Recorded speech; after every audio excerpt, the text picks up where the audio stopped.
ரூபவதியின் ஊழியங்கள் ஆரம்ப ஜெபம்.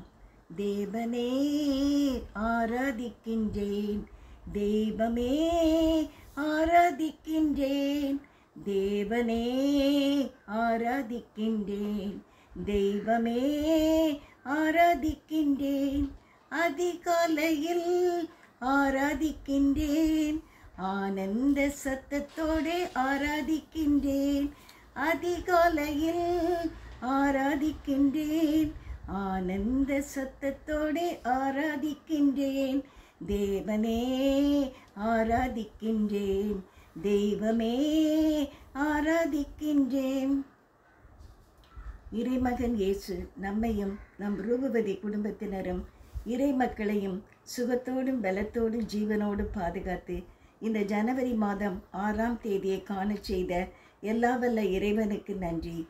இந்த ஆண்டில் ஆரம்பித்த புதிய ஊழியமாகிய 12 சீஷிகளின் ஊழியத்தை அவர்கள் ஈடுபடும் காரியங்களை ஆசீர்வதித்து கொடுக்கும்படி ஜெபிக்கிறோம். ரூபவதி குடும்பத்தின் இறைமகன் இயேசு அவருடைய பிரசன்னத்தால் நம்மை நிரப்புவாராக. நேற்று ஆரம்ப ஜெபத்தில் 12 சீஷிகளினுடைய பெயர்களும் அவர்கள் ஜெபிக்கும் குறிப்புகளையும் கூறியிருந்தோம்.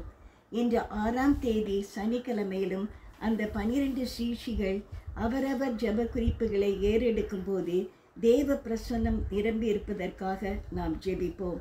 மாம்சமான யாவருடைய ஜெபத்தையும் கேட்கிறவர், ஜெபத்தை கேட்கிற ஆண்டவர் 12 சீஷிகள் கூறும் ஒவ்வொரு காரியங்களையும் கர்த்தர் ஆசீர்வதிப்பாராக.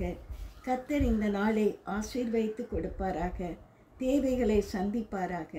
கர்த்தர் நம் போக்கையும் வரத்தையும் காத்து கொள்வாராக. ரூபவதி மேகசினில் கொடுத்திருக்கும் நாளொரு ஜெப குறிப்புகளில் இன்றைய 6ஆம் தேதி ஜெபக்குறிப்பை பார்ப்போம். மிக்ஜாம் புயலின் சேதத்தை நீக்க பாதிக்கப்பட்ட மக்களுக்கு தமிழ்நாட்டில் முதலமைச்சர் மற்ற அமைச்சர்கள் ஒருங்கிணைந்து செயல்பட்டு வெள்ள நிவாரணத் தொகையை அவர்களுக்கு கொடுக்க விசேஷமாக நாம் ஜெபிப்போம். அன்புள்ள இறைமக்களே, ஆர்வத்தோடு இந்த செய்திகளை கேட்க வரும் மக்களே, உங்கள் யாவருக்கும் இந்த நாள் ஆசீர்வாதமான இனிய நாளாக அமைவதாக. ஆமென்.